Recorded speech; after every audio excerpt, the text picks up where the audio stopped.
I, 33F, am a single mother to a 6-year-old girl, and I've raised my daughter all on my own.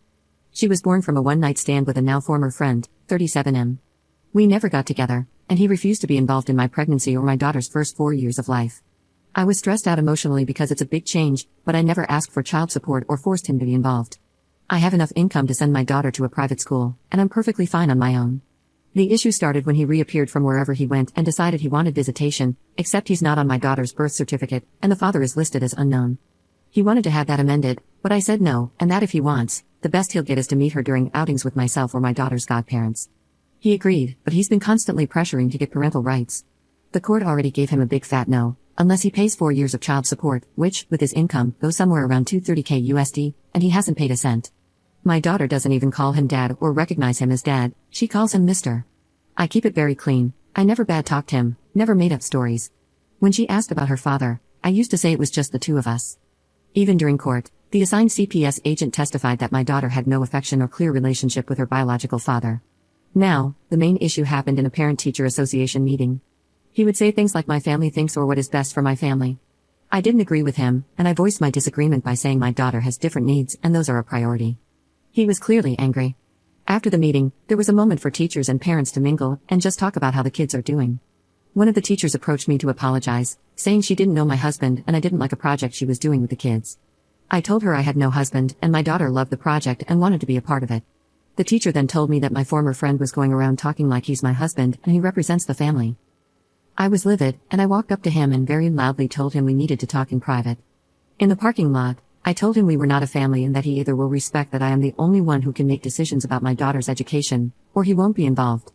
He went on about being her biological father, then I reminded him he had not paid a cent for the pregnancy, my daughter's needs, or even the private school my daughter is in. He hasn't tried to see my daughter since, which she doesn't mind at all, and I did ask her by the way. I do feel a bit bad about what I said. Edit. I wanted to add this because the PMs are driving me insane. He has the money to pay child support, but he chose not to pay. He was never prohibited from being involved. He had my phone number, and I sent him pictures and invited him to birthdays and other big celebrations, but he never came. Also, we are not in the US. Update 1. I'm going to preface this by saying my daughter's father, whom I'll refer to as Jeff, has never been my romantic partner. It was a one-night stand. I don't like people calling him my ex, since it makes it seem we had some kind of emotional attachment. He was never involved after I told him I was pregnant and actually wanted me to terminate the pregnancy, but I decided to raise my child alone since I have enough money to raise her without child support. For the entire pregnancy and the first 4 years, Jeff was not in the picture. On my mother's recommendation, I did send him pictures and invited him to special events, but he always replied that he had no interest in my daughter. 2 years ago, he reappeared and began demanding parental rights.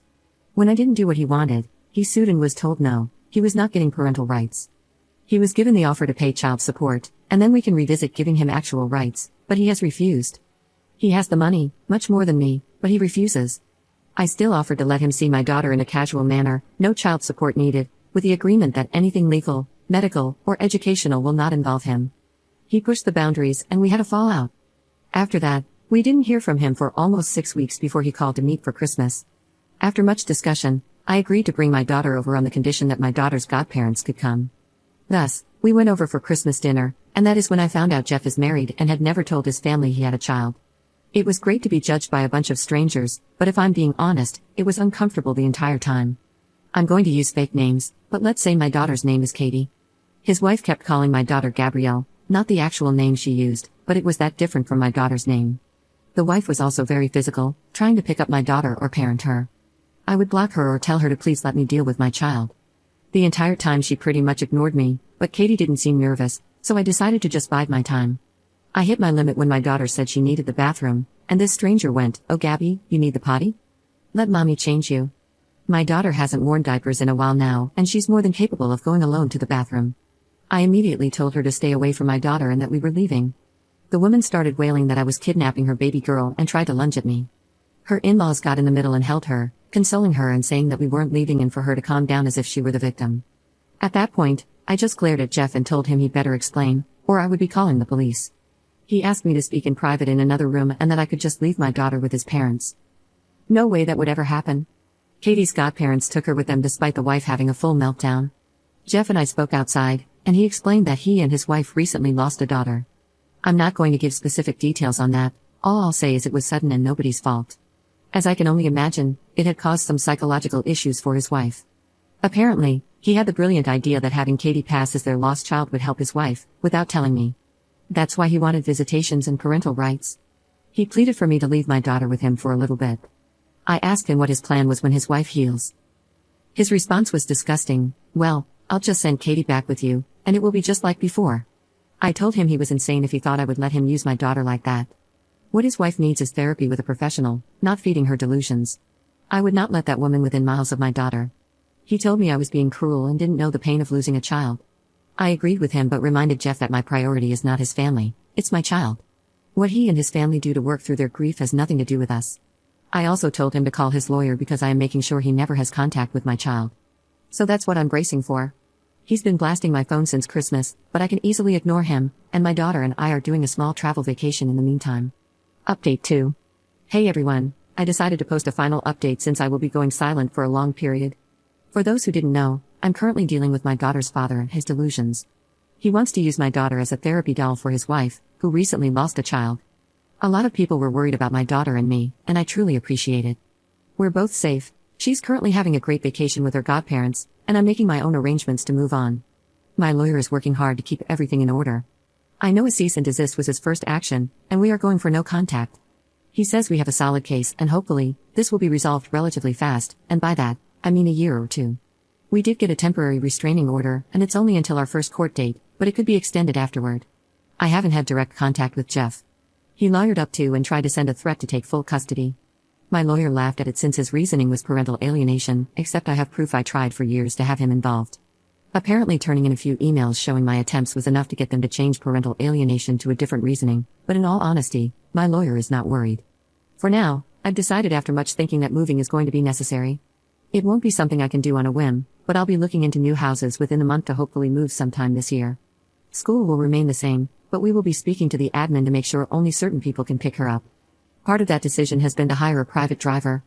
He's someone I absolutely trust and has worked for relatives in the past, so I'm very comfortable with the idea, and so is my daughter. Now I just have to make sure they don't go for fast food every day after school. All in all, things are not that scary right now. I have a good lawyer, good evidence, and my little girl is happy and healthy, so I'm just going to focus on working on things little by little. Because of the legal proceedings, I don't think I'll be posting any updates anytime soon.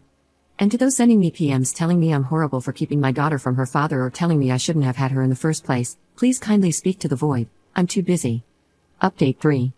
I had no intentions of making a new post, but today absolutely took the cake. Now, for today, thankfully, I didn't have to deal with Jeff. Instead, he sent a priest to harass me at work. I'll be very blunt, I'm completely detached from religion. I'm not an atheist, I just don't really like the idea of the Catholic Church, which is the leading religion in my home country. I respect it, and most of my family is Catholic, so I have a detached respect for church officials.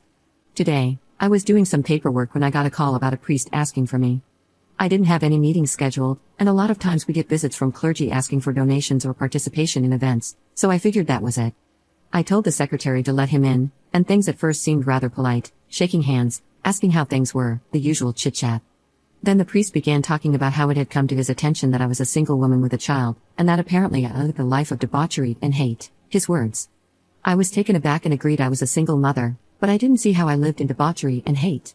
The priest then went on about how he knew my daughter is prohibited from spending time with her father, and that I'm constantly sleeping around with men instead of living a godly life.